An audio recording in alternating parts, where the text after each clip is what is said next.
क्या आपने कभी गौर किया कि कुछ लोग जब बोलते हैं तो पूरा कमरा खामोश हो जाता है? उनकी आवाज में जादू होता है। उनके शब्द दिल को छूते हैं और उनकी बातें लंबे समय तक याद रहती है। ये है बोलने की कला। और आज मैं आपको बताने जा रहा हूं कि आप भी इस कला में न केवल पारंगत हो सकते हैं, बल्कि एक ऐसे वक्ता बन सकते हैं जो हर मंच पर छा जाए। तैयार है?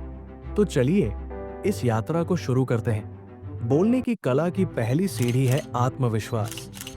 जब आप मंच पर खड़े होते हैं तो आपकी बॉडी लैंग्वेज, आपकी आंखें और आपकी मुस्कान बोलती है, उससे पहले कि आप एक शब्द भी कहें। क्या आप जानते हैं 70% संचार गैर मौखिक होता है? इसलिए सीधे खड़े होइए, आंखों में आत्मविश्वास की चमक लाइए और अपनी आवाज को दृढ़ता दीजिए। लेकिन आत्मविश्वास आता कहां से? अभ्यास से। रोज सुबह आईने के सामने खड़े होकर अपनी बात कहें। शुरू में अटपटा लगेगा, लेकिन धीरे धीरे आपकी झिझक गायब हो जाएगी। अपनी पसंदीदा प्रेरक पंक्ति को जोर से बोले, जैसे मैं हर चुनौती को जीत सकता हूं। इससे आपका आत्मविश्वास बढ़ेगा और आप मंच पर तूफान ला सकते हैं। नंबर 2, शब्दों का जादू। कहानी कहें, दिल जीते। शब्द आपके सबसे शक्तिशाली हथियार है, लेकिन जटिल शब्दों का ढेर लगाने से काम नहीं चलेगा। उदाहरण के लिए, मैं एक अति उत्कृष्ट वक्ता हूं कहने की बजाय मैं ऐसा बोलता हूं कि लोग सुनते ही रह जाएं कहें। सरल लेकिन प्रभावी। कहानियां सुनाइए। लोग तथ्य भूल जाते हैं, लेकिन कहानियां उनके दिल में बस जाती है। जैसे अगर आप नेतृत्व पर बोल रहे हैं तो कहें, मैंने एक बार एक छोटी सी गलती की थी, लेकिन उससे मैंने सीखा कि। ऐसी कहानियां आपके श्रोताओं को जोड़ती है। अपनी बात को उदाहरणों से सजाएं और देखिए कैसे लोग आपकी ओर खिंचे चले आते हैं। नंबर 3, आवाज का कमाल। संगीत की तरह बोलें। आपकी आवाज एक वाद्य यंत्र है, उसे बोरिंग न बनाएं। कभी धीरे बोले, कभी जोश के साथ और कभी रुके। ये ठहराव आपके श्रोताओं का ध्यान खींचता है। अपनी आवाज में उतार चढ़ाव लाएं, लेकिन अगर आप अपनी आवाज को कहानी की तरह इस्तेमाल करेंगे, कभी तेज, कभी धीमा, कभी भावुक, तो लोग आपकी हर बात को ध्यान से सुनेंगे। अपनी बात रिकॉर्ड करें और सुनें। क्या आपकी आवाज में वो जादू है? अगर नहीं, तो अभ्यास करें। नंबर 4, श्रोता को समझें। आप कितना भी अच्छा बोल लें, अगर आप अपने श्रोताओं को नहीं समझेंगे तो आपकी बात बेकार है। बोलने से पहले जानिए कि आपके सामने कौन है। क्या वे युवा है, प्रोफेशनल्स है या बच्चे?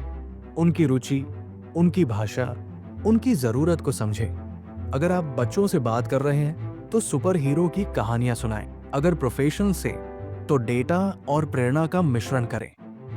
हमेशा अपने श्रोताओं को केंद्र में रखें। उनकी आंखों में देखें, उनसे सवाल पूछें, उन्हें शामिल करें। जैसे, आप में से कितने लोग चाहते हैं कि आपकी बात हर कोई याद रखे? ये जुड़ाव आपकी बात को अविस्मरणीय बनाता है। नंबर 5, अभ्यास और धैर्य।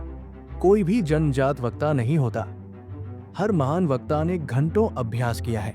विश्व प्रसिद्ध नेता, इन सभी ने एक दिन में सफलता नहीं पाई। उन्होंने अपनी गलतियों से सीखा, अपनी कमियों को सुधारा और हर दिन बेहतर बने। रोज 10 मिनट बोलने का अभ्यास करें। दोस्तों के सामने बोलें, वीडियो बनाएं, अपनी गलतियां देखें। धैर्य रखें, क्योंकि महारत समय के साथ आती है। नंबर 6, बोलने की कला सिर्फ शब्दों का खेल नहीं, ये दिल से दिल तक का सफर है। अपनी बात में भावनाएं डालें। अगर आप प्रेरणा दे रहे हैं तो जोश दिखाएं। अगर दुख की बात है तो गंभीरता लाएं। जैसे अगर आप कहें, हम सब मिलकर दुनिया बदल सकते हैं, तो आपका जोश लोगों को प्रेरित करेगा। अपनी भावनाओं को छिपाएं नहीं, उन्हें व्यक्त करें। समय की कीमत समझें। लोग लंबे भाषणों से ऊब जाते हैं। अपनी बात को संक्षिप्त लेकिन प्रभावी बनाएं। 10 मिनट की बात को 2 घंटे में मत खींचिए। अपनी मुख्य बात को हाईलाइट करें। और बाकी को छोटा रखें। एक अच्छा वक्ता वही है जो कम शब्दों में ज्यादा प्रभाव डाले। तो मेरे दोस्तों, बोलने की कला कोई जादू नहीं, ये एक हुनर है। आत्मविश्वास, सही शब्द, प्रभावी आवाज, श्रोताओं से जुड़ाव, भावनाओं का स्पर्श और निरंतर अभ्यास, यही वो मंत्र है जो आपको एक महान वक्ता बनाएंगे। आज से शुरू करें, अपनी आवाज को दुनिया तक पहुंचाएं, हर मंच को अपना बनाएं। आप में वो ताकत है कि आपकी बातें न सिर्फ सुनी जाए बल्कि याद भी रखी जाए। वो दोनों हाथ उठाता है।